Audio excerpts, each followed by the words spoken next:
Hello, this is Heavy Thrash Head of Nasty Metal Productions channel at YouTube. Okay, it's time for another episode of The Revisiting!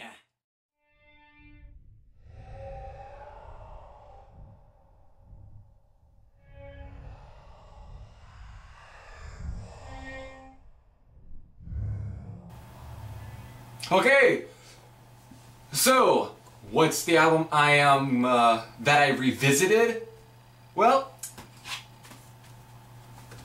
Whiplash. Unborn Again. Fuck. Okay. Yeah, I revisited this album. I think it was 2011 or 2010, somewhere around there is when, yeah, it was 2011. I picked this up. I had listened to pretty much the first two Whiplash albums, Power and Pain and Ticket to Mayhem. Thought those were good albums. I didn't venture as much out of there. This is like the only album that I ventured out. Picked it up. Thought it was good. I thought it wasn't bad, but it took some time to really get into, and then for like a while, and definitely a long time, I just didn't have the ambition to play it again. I don't know why, because I just gave it a re-listen, and it actually clicked again this time. I think I finally understand what they did with this. I think with this one, what they wanted to do was,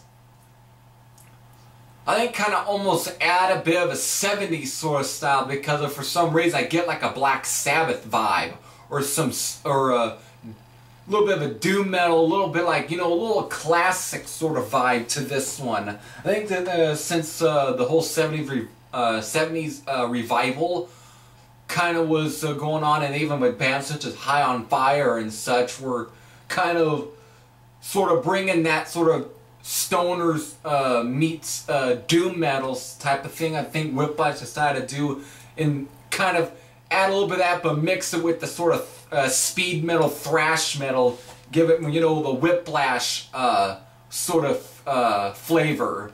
And I think it kind of worked a bit. And also one thing that turned me off at first, which now I definitely appreciate now, is the fact that Tony, what's his, don't want to botch up his last name, so please indulge us for a minute. Yeah, Tony Patero or something. I was expecting, you know, the sort of very grady sort of, you know, very bullet-spitting, like, you know, type voice or something that he had on the first album, you know, Power and Pain and Ticket to Mayhem, but on here it's almost a little clean at times. Like he's definitely trying to sing as well, which is not bad. I actually do appreciate it.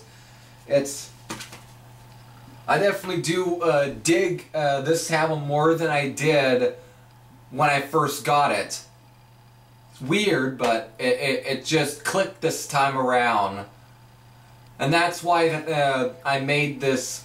Why I made this series called The Revisiting, is so I can give albums another chance, and I definitely gave this one another chance, and I definitely dig it. And I'm going to go off topic a bit and actually show you a little back cover, which was something pretty cool, because there's definitely some names I do have in my collection. One of them I probably have the most by, and this is for like the posters that I think add replica or something add in. We get there, you can get the, see that right there. Can you make that out? That's Blood Feast, and there's At War, there's Possessed, you know, some of the band that they played with, and then there's Sacrifice, which is a Canadian thrash metal, or death thrash or something like that. tried to listen. I haven't heard them, but I've definitely heard a lot about how great their stuff is, and you know, there's definitely to me that was kind of cool about this whole packaging right here. Yeah, it's digipack, and disc is inside my CD player because since I just listened to it, which I'll take out for a bit to show.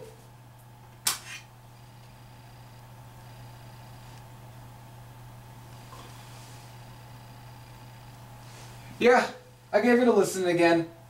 Good album. Good album. Definitely not a Whiplash album to start with. I would say if you really want something more raging, a little more fire spitting, definitely go after the first two. But though I even heard that the third one wasn't as good as those two as well. Insult to Injury, I didn't hear that one is good, but I will definitely still like to check that one out. I like to check out some of the other ones, but I dig this one. Songs such as Pit Bulls in the Playground, Swallow the Slaughter, Snuff. Then you got the very sort of Sabbath-like song, which is Firewater, which definitely, the beginning kind of has an Indian sort of, you know, Indian, like, what do they kind of call it? It was like a,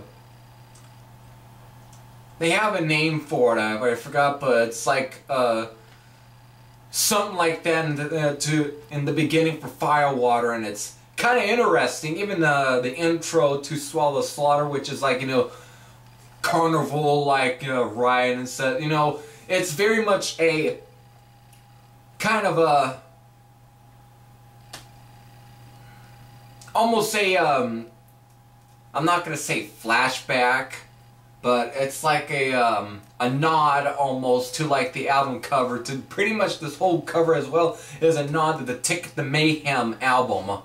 The cover with the skeleton or some at the ticket, and it's pretty much a nod back to that. And definitely, again, about going off topic, right there, that's a nod back to the Insult to Injury album cover. Like, again, that's an album I have not heard, but again, back to some of the songs. That's Fight or Flight, Feeding Frenzy, even their cover of I've Got the Fire, which is a Montrose song. I think they actually made it a little more thrashier sounding. It's a little more energetic. Even, I would say, is actually a bit of a better cover than what Iron Maiden did with theirs, and it's definitely pretty cool, actually. Some of it, again, it's definitely not as, you know, very aggressive sounding, but it is definitely a good one. I do definitely dig it. I know some tend to not to, but hey, it's my opinion, so deal with it. Okay, I'm gonna stop rambling for a bit, because I pretty much said what I had to say about Unborn Again. It's a good album. I like it.